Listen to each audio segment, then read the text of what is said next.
सरपंच देशमुख हत्या प्रकरणातील आरोपी जयराम साठे 14 महिन्यानंतर कारागृहाबाहेर.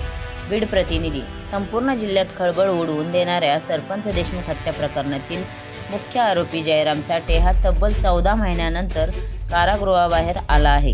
आपल्या भावाच्या 12व्याच्या विधीसाठी न्यायालयाने त्याला विशेष परवानगी दिली असून या पार्श्वभूमीवर त्याला तात्पुरता दिलासा मिळाला आहे. गेल्या 14 महिन्यांपासून सरपंच देशमुख यांच्या हत्येप्रकरणी जयराम साठे न्यायालयीन कोठडीत होता. या प्रदीर्घ काळानंतर तो पहिल्यांदाच बाहेर येत आहे. भावाच्या निधनानंतर अंत्यविधी आणि उत्तर कार्यासाठी उपस्थित राहता यावे या मानवतावादी दृष्टिकोनातून त्याच्या वकिलांनी न्यायालयात पॅरोल किंवा विशेष रजेसाठी अर्ज केला होता.